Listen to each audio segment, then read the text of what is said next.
The Gospels have given us very rich pictures of Jesus' resurrection. At sa mga nakalaang pag-aaral ay ating sinariwa ang lahat na itinuro ng apat na Gospels, ng apat na mga ebanghelista, Matthew, Mark, Luke, and John, tungkol sa pagkabuhay na muli ng ating Panginoong Hesus. Ano ngayon kung siya ay buhay? Marapat nating ipunin at pagsamasamahin ang mga alam na natin at pataasin ito sa isang bagong antas ng kamulatan.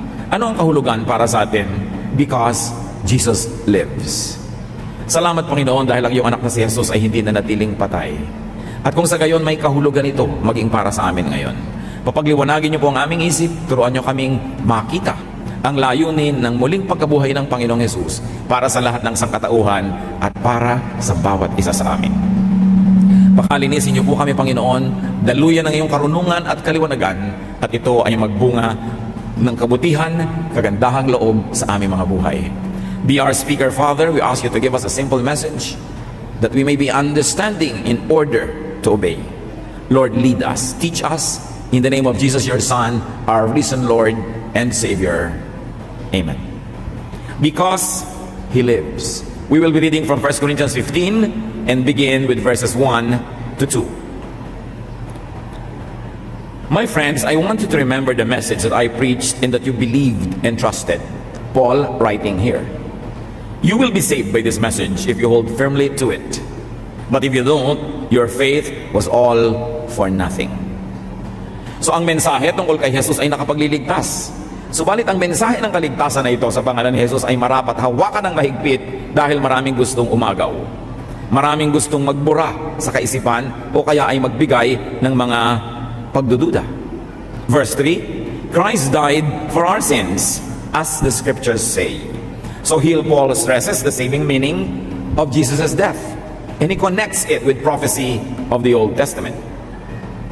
Binubuo ni Saul or ni Paul na naging Paul ang pundasyon ng pananalig kay Kristo bilang anak ng Diyos na nabuhay mula sa kamatayan na nakaugat sa sinaunang tipan sa mga kasulatan ng bayang Israel.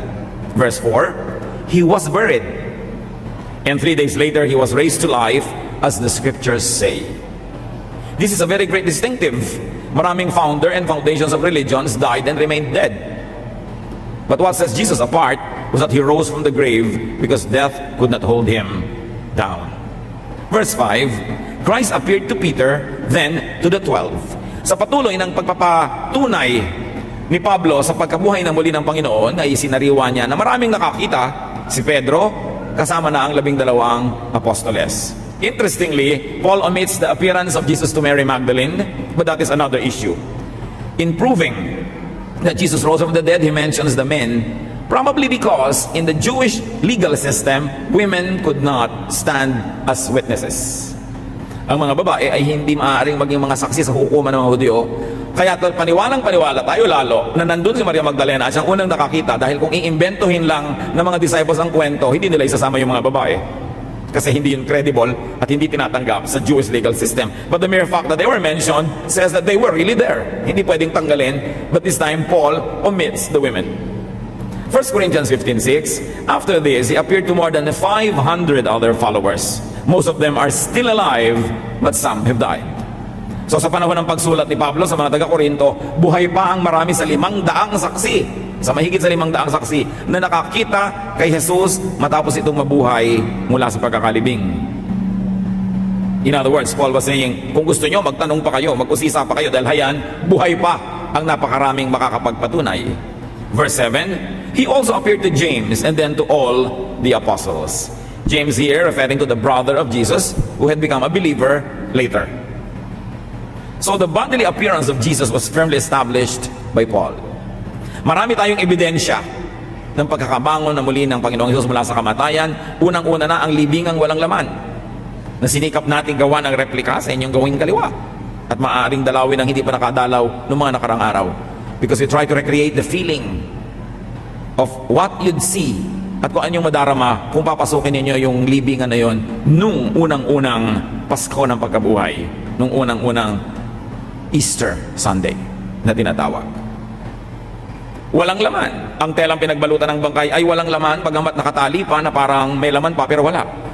Nagpakita sa napakaraming mga tao at ngayon pinatotohanan ni Pablo. Verse 8, finally, he appeared to me, even though I am like one who was born at the wrong time. So dito naman, kahuli-hulihang sinama ni Pablo ang kanyang sarili, bagamat hindi physical appearance ang ginawa ng Panginoon kay Pablo, at yung kanyang mga kasama ay walang nakita, bagamat may naulinigang mga tunog at mga kaluskos. Sabi niya, nagpakita sa aming lahat, nagpapatotoo kami at ang libingang walang laman na si Jesus ay nabuhay na muli. Obviously, Paul was trying to teach resurrection in relation to a teaching that goes against it. Sariwang-sariwa pa lamang ang kasaysayan ay marami ng kontrabida na iba-iba ang ipinagkukukwento, lalong-lalo yung mga ibang sektor at sekta ng mga Hudyo na naniniwala at itinuturong walang buhay liban sa buhay na ito sa lupa at hindi daw babangon ng mga patay. Obviously, ito ang ina-address ni Paul sa kanyang sa salita na ito, pagtuturo. Verse 12, if we preach that Christ was raised from death, how can some of you say that the dead will not be raised to life? So ito talagang issue. Mga maling katuruan na hinihikayat ang marami na walang pagbangon muli sa kamatayan. So Paul was addressing an opposing idea. Now he begins to express his theology beyond the mere story that he knows about Jesus. Verse 13, if they won't be raised to life, Christ himself wasn't raised to life. Here he uses logic. Sabi, kung ang mga tao na namatay ay hindi mabubuhay na muli, ibig sabihin hindi nabuhay si Kristo. Pero dahil nga nabuhay si Kristo at ito'y napatunayan, therefore mabubuhay din ang mga namatay na nananalig sa Kanya. Verses 14 to 15, and if Christ wasn't raised to life, our message is worthless. And so is your faith. If the dead won't be raised to life, we have told lies about God by saying that He raised Christ to life when He really did not. Sabi niya, kung ipagigilitan ninyo na ang mga patay ay hindi bubuhayin, edi nagsisinungaling kami. Baliwala ang inyong pananalig at ang lahat ng ginagawa natin ay walang kabuluhan. Paul hinges everything on the resurrection. Baliwala ang daladala niyong Biblia, baliwala ang pagkanta niyo sa choir, baliwala ang pagpunta niyo sa church, baliwala ang inyong mga tithes and offering, baliwala ang inyong mga pagtitimpi, ang inyong mga pagpipigil sa kasalanan, baliwala ang inyong paglilingkod kung hindi nabuhay si Kristo. Para lang kayong sumali sa isang club, isang association, maganda, pero walang kinalaman sa inyo sa kabilang buhay. 16 to 19, so if the dead won't be raised to life, Christ wasn't raised to life. Unless Christ was raised to life, your faith is useless and you are still living in your sins. And those people who died after putting their faith in Him are completely lost. If our hope in Christ is good only for this life, we are worse off than anyone else. Mahilig si Pablo sa ganitong uri ng pagdidiscuss ng mga idea. Sabi niya, kung ang mga namatay pala hindi naman bubuhayin muli, ganun din yun. Isipin niyo na lang na hindi nabuhay si Jesus. Kasi kung hindi siya binuhay, nasa kasalanan pa kayo hanggang ngayon. Kayong mga nasa church, kayong mga nanalig, kayong mga tumanggap sa Kanya, hindi pa rin kayo ligtas. Kasi wala naman nagligtas sa inyo. May namatay, naging hero, naging martyr, pero hindi savior kasi hindi naman nabuhay na muli. Sa kung hindi siya nabuhay na muli, wala kayong pag-asa, lahat kayo. Mamamatay din kayo. But because Jesus was raised to life, your faith is very fruitful. This is the unsaid. This is the reverse. Dahil buhay si Kristo, mabunga ang inyong pananalig at ang bunga niyan ay pinakikinabangan nyo ngayon at pakikinabangan nyo pa sa habang panahon. At dahil buhay si Kristo, you are no longer living in your sin. Your sin has been forgiven. Past, present, and future, charged to the perfect work of Jesus on the cross. Kaya pwede kayong magkaroon ng kapayapaan, anumang nang abutin ninyo sa buhay, anumang hirap o ginhawa, anumang saya o lungkot, alam nyo na ang inyong kinabukasan, yung kawalang hanggan, ay ligtas na sapagkat bayad na. Because Jesus was raised to life, you are better off than anyone else. This is exactly the reverse of what he was saying, that if Jesus was not raised to life, you are worse off than everyone else. But of course, the reverse is true. Nakalalaman kayo, nakahihigit kayo kanino mang wala kay Kristo. Ano man ang mukhang kahigitan nila sa inyo ngayon, ano man ang mukhang panalo nila, ano man ang mukhang pagkatalo ninyo o pagkadehado, hindi yan totoo. Dahil kung kayo nasa kay Kristo, na nabuhay mula sa kamatayan, nahihigitan nyo ang sino mang wala sa Kanya. Hindi naman natin ikinatutuwa yun at hindi naman tayo nakikipag-contest It's only a way of speaking for Paul to say that indeed you have so much to be thankful for, because the fact alone that Jesus was raised from the dead gives you all the edge here and in eternity. Therefore, it must cheer you up, not because people are less than you, but because you have so much given to you by Jesus. Because Jesus was raised to life, those who died trusting Jesus are not lost. Hindi dapat kahabagan yung mga saints na namatay noon para sa Kanya, yung mga nagbuwis ng buhay, yung nagtalaga ng buhay, yung mga umiwan ng kanilang mga pansariling mga kagustuhan sa pagsunod, sa paglilingkod sa Diyos, hindi dapat kahabagan o panghinayangan, because they are not lost. Hope in Christ is above everything else for eternity. Bagamat may benepisyo dito, higit lalo ang benepisyo sa kabilang buhay. Walang talo ang sinumang nanalig kay Kristong binuhay ng Diyos. 1 Corinthians 15:20-22. But Christ has been raised to life, and He makes us certain that others will also be raised to life. Just as we will die because of Adam, we will be raised to life because of Christ.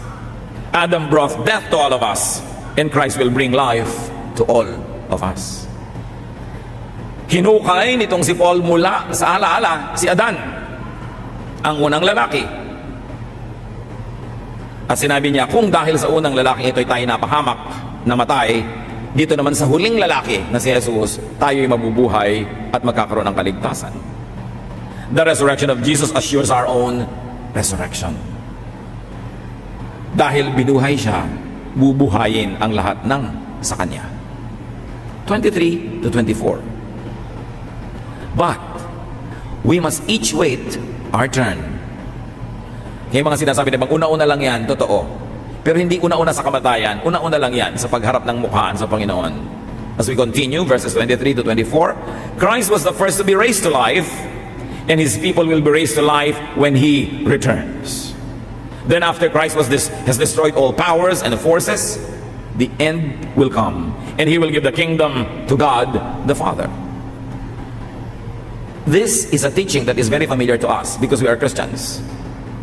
This is a central teaching of the church for the last 2,000 years. But during the time when Paul was saying these teachings, it was very disturbing, it was very unusual, dahil hindi ito sang-ayon sa inaasahan ng kaugalian ng Israel. Iba ang inaabangan nilang Mesaya. Iba ang paraan ng pagdating ng Mesaya at ng kaligtasan na inaabangan nila, kaya tinanggihan ng templo si Jesus. At kaya hindi siya naintindihan maging ng kanyang mga alagad. Later on, when the Spirit opened their mind and the truth was revealed to them, that's when they fully understood. But even when Jesus was dying, they all deserted Him because they did not understand what was going on. They did not expect the resurrection. They did not believe the women at first. In fact, the women did not know that there was going to be such a resurrection. That's why they went to the grave to bring the spices on that early Sunday morning. Ang nangyari sa Panginoong Jesus, ang ginawa sa Kanya ng Diyos Ama, ay hindi yun ang inaasahan ng katuruan ng templo, kaya ang lahat hindi nakaunawa agad-agad. Pero yung pagiging totoo noon, ang nagpabaligtad sa marami mga Hudyo at naging mga Kristiyano, sukdang sila ay patayin, arestuhin, pahirapan, dahil paano nila maitatanggi na nakita ng mga mata nila at nakasama nila na kumakain, naglalakad, nakasama nila sa fellowship, tinuruan sila ng Panginoong Jesus at kitang-kita ng mga mata nilang umakyat sa langit ng Panginoon. Anong sibat ang pwede mong iharang sa mga ganong uri ng mga saksi? Anong pagbubusal ng bibig ang pwede mong gawin sa mga taong nakita ang patay na nabuhay? Yan ang napakalaking patotoo. From very scared rabbits, they became conquering lions for the gospel. And what emboldened them, what made them strong and brave? The resurrected Jesus. When Jesus went out of the tomb, salvation ministry had become irreversible. At hindi pwedeng baligtarin. Napakarami mga saksi. Verses 25-26. Christ will rule until He puts all His enemies under His power. And the last enemy He destroys will be death. At hindi ba yan ang number one kinakatakutan ng lahat ng tao, kamatayan, kahit ng mga mananampalataya? Death, man's overpowering enemy, will be destroyed. But was already actually destroyed when Jesus rose from the grave. But the completion of that destruction is when all of His believers, after the last man or woman, are raised from death. So para siyang installment, nagsimula na yung malaking down payment nung bumangon si Jesus at patuloy yan na magaganap hanggang ang kahuli-hulihang mananampalataya ay bumangon mula sa kamatayan. Verse 32, if the dead are not raised to life, let's eat and drink. Tomorrow, we die. Yan ang pangangatwiran ni Pablo. Kung wala naman palang buhay na walang hanggan, abi, sige na, magpasasa ka na lang sa buhay. Gawin mo na lang lahat ang gusto mo. Huwag kang magpaawat. Total, mamamatay ka rin lang. Pero alam natin kabaligtaran nun ang itinuturo ni Paul. Dahil may kabilang buhay, dapat kang mag-self-control. Dapat kang magpakatino. Dahil may araw ng pagsusulit. Dahil mabangon ang mga patay mula sa libingan. Verse 34, be sensible and stop sinning. You should be embarrassed that some people still don't know about God. So lahat ng pagtuturo ni Pablo na pinatututuhanan niya na bumangon mula sa kamatayan ng Panginoong Jesus, na merong kaligtasan, merong buhay na walang hanggan, biglang ito ang conclusion. Dahil may buhay na walang hanggan, dahil haharap ka sa Diyos, magtigil ka ng pamumuhay sa kasalanan. Dapat kang mahiya na may mga taong hindi paligtas. Meron ba kayong mga kamag-anak na hindi paligtas? May mga kaibigan ba tayong hindi paligtas? Sabi ni Pablo, mahiya ka. May buhay na walang hanggan. Pag hindi naligtas yung mga yan, mapupunta sila sa walang hanggang kaparusahan. Eh anong ginagawa mo araw-araw? Nakikita mo yan, nakakausap mo, nakakasalubong mo sa pinto, nakakasabay mo sa elevator, kasama mo kumakain araw-araw, office mate mo, 3 buwan na, hindi mo pa nasisharean. Sabi niya, mahiya ka. Dahil may buhay na walang hanggan. Huwag kang mamuhay ng napapawalang bahala na akala mo okay lang mamatay. Kasi pag namatay ang isang tao hindi tumanggap sa Panginoon, hindi siya sa Panginoon. At saan siya mapupunta? Sa walang hanggan. Kaya sabi niya, dahil buhay si Kristo at mabubuhay ka rin, the saved will be raised to eternal life, the condemned will be raised to eternal condemnation. You must stop sinning. Huwag mong ubusin ang lakas mo sa kasalanan. Huwag mong ubusin ang pera, oras mo sa kasalanan. Igugol mo sa pagliligtas ng mga tao by telling them about Jesus. Kaya sabi ni Paul, woe to me if I do not preach the gospel. Sumpain ako kung hindi ko ipangangaral si Jesus. Giri mo ang ginawa ng Panginoong Jesus mula sa langit. Nagkatawang tao sa lupa para magdusa, mamatay at mabuhay ng muli. Tapos baliwala ni, hindi natin ipamalita. At kung nananalig tayo na pumupunta tayo sa church dahil itinataas doon ang pangalan ni Jesus, itinuturo ang kaligtasan, paano tayo makakapunta na walang dala? Walang bitbit na tao, walang akay-akay. Because Jesus was and will be raised to life, Paul insists, be personally godly. Do not just be a member of a religion. Do not just attend religious services, but be personally godly. Maging makadiyos ka kahit walang nakatingin. Maging makadiyos ka sa personal na pamumuhay. Sa ginagawa at hindi ginagawa, sa sinasabi at hindi sinasabi, sa pinag-uukulan ng lakas. Sabi ko nang kakaunti ang buhay na ito. What is a lifetime of 100 years? If you're going to live to be 100, it's a tiny dot in a never-ending line of eternity. So why not invest it wisely? Hindi naman tayo binabawalang mag-enjoy ng buhay, lasapin ang sarap ng mundo, pero sinasabi, mas damihan mo ang paglilingkod sa Panginoon, ang pagpipigil sa sarili, ang pagpapakabanal, dahil may araw na haharap ka sa Diyos. Make people know about God. Teach them. Or if you cannot teach them adequately, bring them to a teacher who can do so. Make yourself a very able go-between, a broker, where you bring the teacher and the student together under your roof, under your auspices, under your sponsorship, where you use your time, talent, and treasure so that people will meet God because you arranged the meeting. Napakahalagang bigyan ng kahulugan ng buhay na ito. In this very secularized and materialistic world, it is so easy to be drowned and to forget that there is eternity.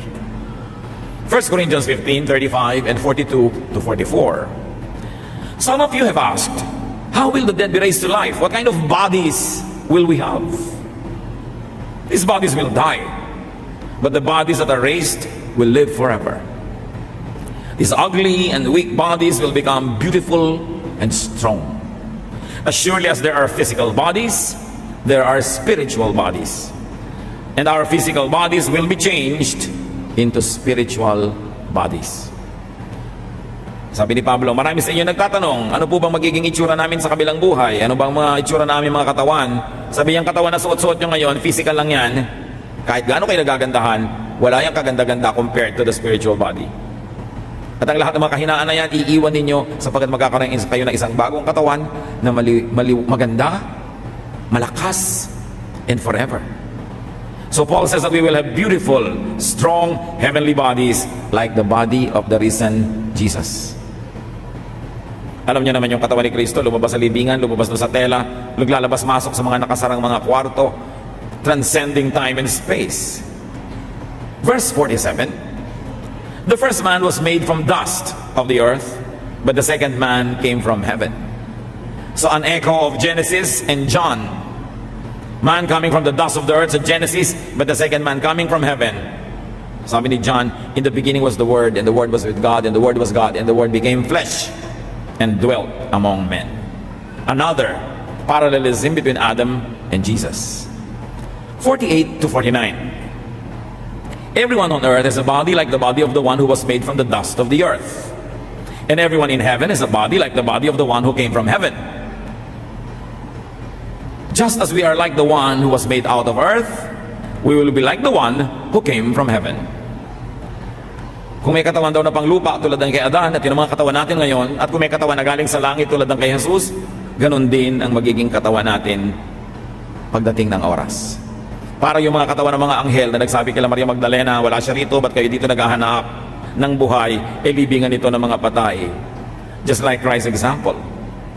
Adamic people have earthly bodies, Jesus people will have heavenly bodies. Kaya tayo, ang mga mahal natin sa buhay, maging mga hindi natin kilala, dapat hindi lang Adamic ang body, dapat ding maging tulad ng body ng risen Christ.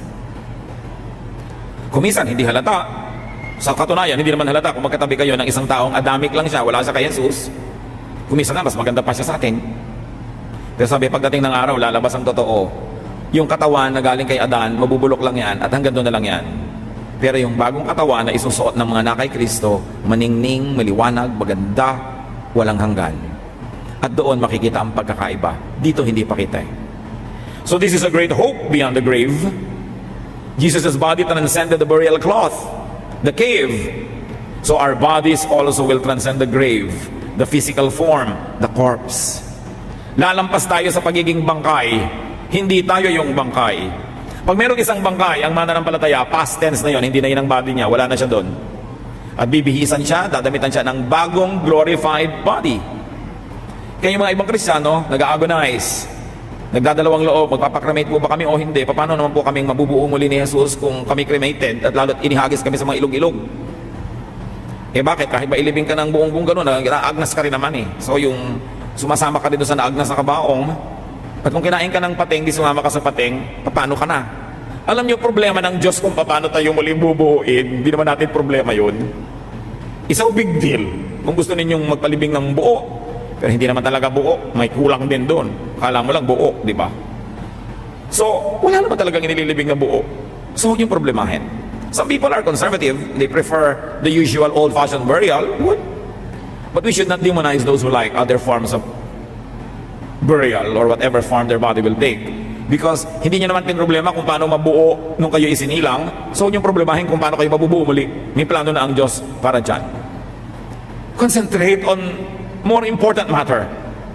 Not how your body will be buried, but how you will use your body now to glorify God.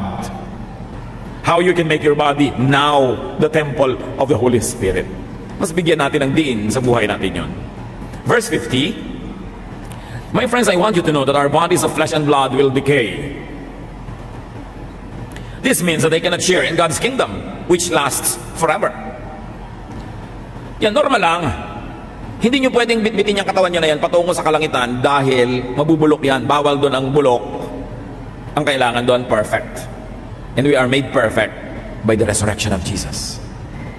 Huwag masyadong problemahin. Earthly bodies cannot enter heaven or eternity. So we will be given a new heavenly body. Parang yung lagi ang example ni Lord. Hindi ka naman gagamit ng lumang tapayan sa bagong alak o lumang balat ng hayop na lalagyan ng bagong alak. Kailangan may bagong lalagyan. Sino pinag-uusapan doon? Tapayan, alak o tayo? Bibigyan tayo ng bagong katawan na pagsisidan ng bagong espiritu. So don't be too attached to this material world.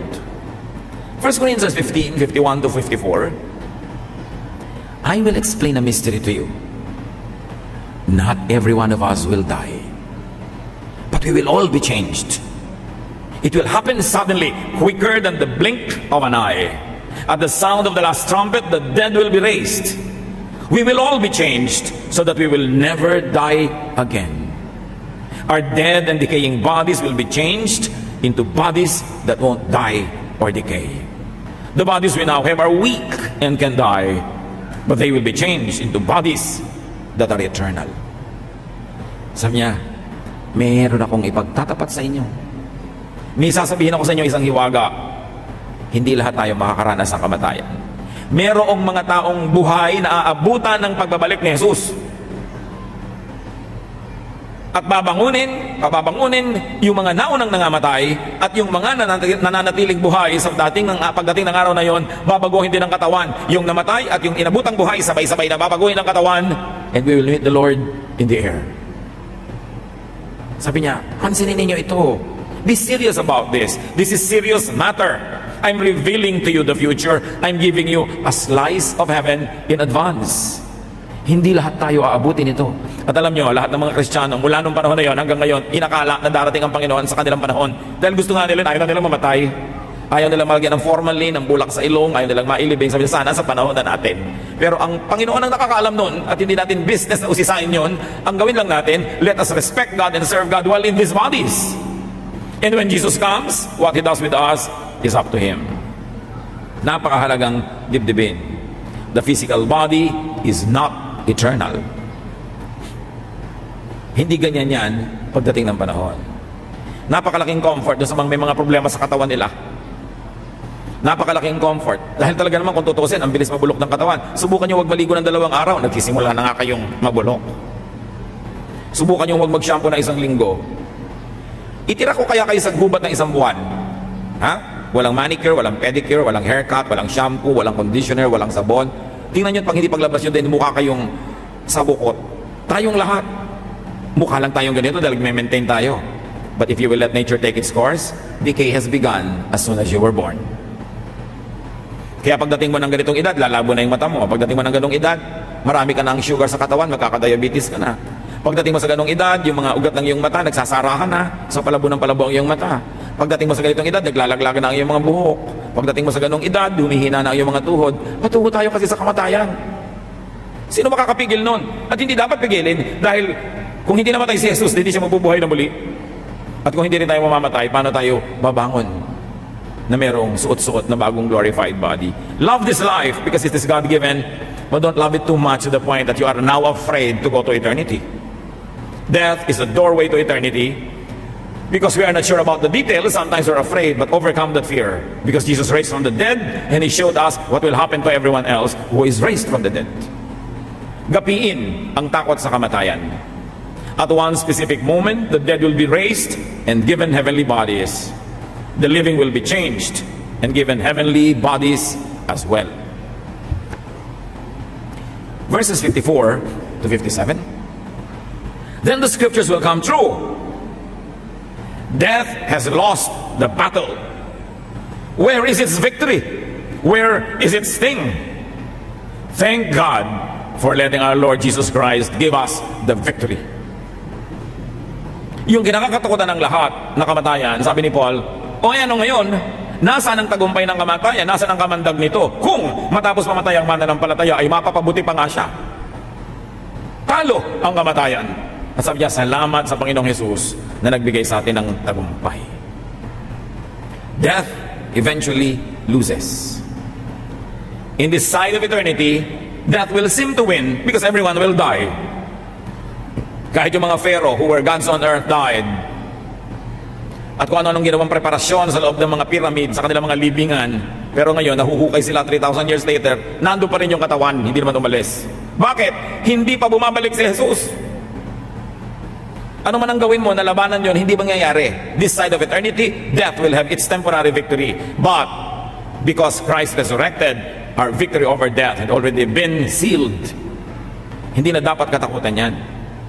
Verse 58, my dear friends, stand firm and don't be shaken. Always keep busy working for the Lord. You know that everything you do for Him is worthwhile. Sabi niya, yaman din lamang at naliwanagan na natin ang halaga ng lahat ng ito, ang atupagin ninyo, maging abala kayo sa paglilingkod sa Diyos. Dahil alam niyong walang masasayang. Mula sa kaliit-liitan hanggang kalaki-lakihan ninyong paglilingkod sa Diyos, ito'y bilang sukat at may gantimpala, walang sayang. Do not be concerned with dying. Instead, be concerned with serving. Yun ang huling mensahe ng kanyang chapter. Because Jesus lives, because you will live, because you will have eternal life, everything you do for God is worthwhile.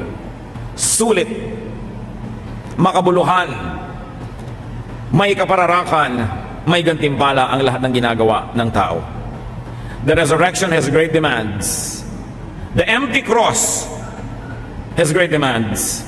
The empty tomb has great demands. The cross is empty, the tomb is empty, because Jesus Christ is now in our hearts.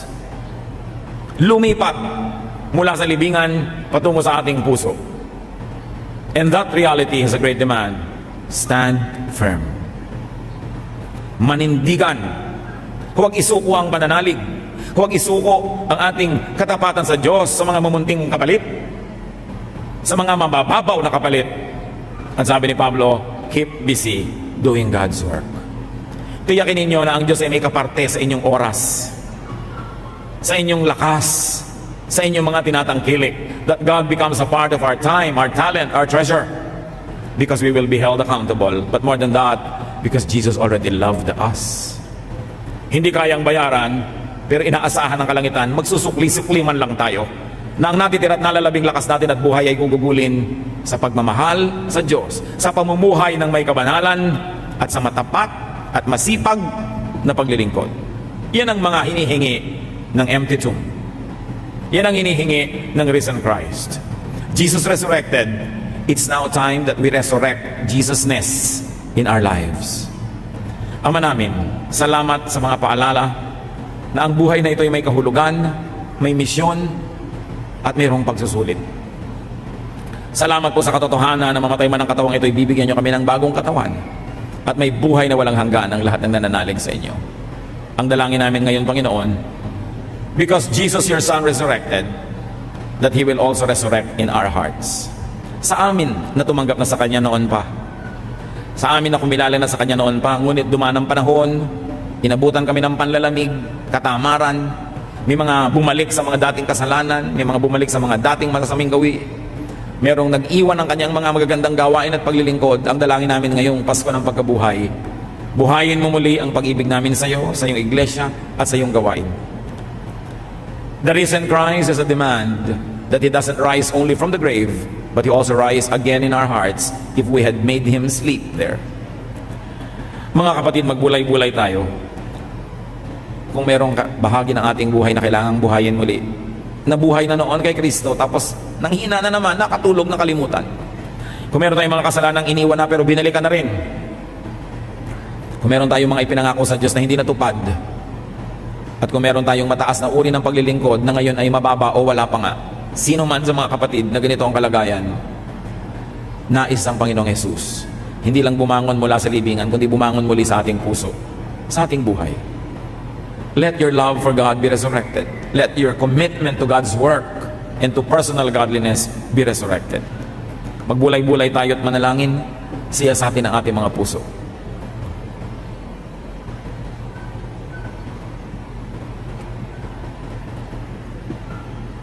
At habang lahat ay nakayuko at nakapikit sa presensya ng Espiritu ng Diyos, nais kong manalangin, itong Pasko ng pagkabuhay na ito, sino man sa atin ang nagsasabing, Opo Panginoon, salamat sa paalala. Merong namatay sa akin, namatay na ministry, merong namatay na kabanalan, merong naghingalo na paglilingkod, merong naging pagkalimot sa iyo. Subalit ngayon, nais kong manumbalik. I want not only the resurrected Jesus, but the Jesus that is resurrected in my heart. I like to rededicate my life, to rededicate my talent, my time, my treasure to the furtherance of God's kingdom, so that I will not be ashamed that there are people who don't hear about Him. Nais kong panumbalikin ang init na aking muling pag-ibig sa iyo, O Diyos, at nais kong buhayin mo muli ang aking espiritu higher than the highest level that I have known in my life. Sino man namig itong dalangin, tumindig kayo at mananalangin tayo. Hihingi tayo ng pagpapala ng Panginoon. Purihin ang Diyos sa mga sumasabi sa Panginoon, yes, I want Jesus resurrected in my heart. The Jesus that resurrected from the grave, I want to resurrect in my activities, in my daily life, in my dreams, in my ambitions, in my preoccupation. Nais kong bigyang muli ng spasyo si Jesus sa aking mga ginagawa, sinasabi at mga binabalak sa buhay. It's beautiful that the resurrected Jesus will now resurrect in our lives. Therefore, the resurrection becomes personal. Sino pa ang nais magsabi niyan? Tumayo kayo, tayo mananalangin. Amang Diyos, kayong nakakakita ng laman ng puso ng bawat isa. Salamat sa pagsisiyasat niyo sa amin. Salamat sa pagkakataon itong maaari naming sariwain yung panahong mas mataas ang antas ng aming espiritualidad. Mas committed kami sa inyo, mas banal ang aming buhay, mas masipag kami sa paglilingkod, mas masipag kami sa soul winning. Lord, forgive us for having forgotten parts of this, or for having allowed these things to become dormant in our lives. Patawarin niyo po kami, Lord, sa mga naging katamaran, pagpapabaya, pagkalimot, o maging sinasadyang pagkakasala. At ngayon, Panginoon, mulit-muli buhayin niyo po ang aming espiritu, hugasan niyo kami ng dugo ng iyong anak na si Jesus, at panumbalikin niyo ang una naming pag-ibig sa inyo, na inuuna namin soul winning, inuuna namin ang Bible study, ang service, ang ministry. Unahin namin muli ito, Panginoon, lalong magkaroon ng kabuluhan ang nalalabing panahon ng aming hiram na buhay. Panginoon, pagpalain mo mga kapatid na ito na tumatayo sa iyong harapan, palakasin mo ang mga kahinaan, papagliwanagin mo ang isip, bigyan mo ng mga karunungan, kakayahan at lakas para lalong mapasidhi ang paglilingkod sa inyo at magkaroon ng napakaraming handog sa inyo pagharap namin sa inyo ng mukhaan. Ama, nagpapasalamat kami na binibigyan niyo kami ng pagkakataong usuriin ang aming mga sarili, at ngayon mga kapatid na nakatindig, tanggapin ninyo ang pagmamahal ng ating Diyos Ama, tanggapin ninyo ang kapangyarihang inyong hinihingi, at sa tulong ng ating Panginoong Jesus at ang Espiritong Banal, gawin ninyo ang inyong paglilingkod na higit pa kaysa dati. Gawin ninyo ang inyong personal na kabanalan na mas mataas at mas dalisay kaysa noon pa, so that we may be raised from glory to glory and we will be more and more like Jesus Christ. Habang lahat ay nakayuko, magsiupo na ang lahat, manatili tayo sa diwa ng panalangin. At kung meron tayong kasama ngayon, hindi pa kayo sigurado na natanggap nyo na si Jesus sa inyong buhay, hindi pa kayo sure, meron kayong pag-aalinlangan, tinanggap ko na nga ba si Jesus? Nagpaligtas na ba ako sa Kanya? Pinapasok ko na ba siya sa aking puso? Nais ko kayo naman ang tumayo ngayon, mananalangin tayo para matiyak natin na merong isang malinaw na petsa, isang malinaw na araw that you accepted Jesus into your heart. Stand up because I'm going to pray for you. Sino pa ang mga nais tumayo sabing, Lord, tinatanggap kita sa araw na ito. Nais kong tanggapin ang iyong pagkaligtasan, ng iyong espiritu. Let us pray. Those of you who would like to accept Jesus now and be sure, oh God, we thank you for Jesus Christ. And oh Lord Jesus, now we accept you. I accept you into my life. Patawarin niyo po ako sa aking mga kasalanan. Linisin niyo po ang aking puso. Manahan kayo sa akin. Gawin niyo akong isa sa inyo, Panginoon. At sa pagkamatay ko ng aking katawan na ito, kunin mo ang aking espiritu, dalhin mo ako kung saan ka naroon. At sa tamang panahon, bihisan mo ako ng isang glorified body tulad ng sa iyo, Panginoong Jesus. Habang ako'y nabubuhay dito sa mundo, I will stand firm for the faith. I will serve you and I will be busy expanding God's kingdom. Salamat, Ama, sa pagdinig sa dalangin ito. Magsiupo na po ang nanalangin niyan at magpatuloy tayo sa katahimikan sa pananalangin. Ilapit ninyo ang inyong mga personal na panalangin sa Panginoon, ano man yon, at hingin natin ang kanyang kapangyarihan na muling mabuhay sa ating mga dibdib, mag-alab ang ating pananalig, and we go back to old-fashioned soul winning, that we will bring souls to God, that we will expand His kingdom, so that people we know and people we can reach will have eternal life.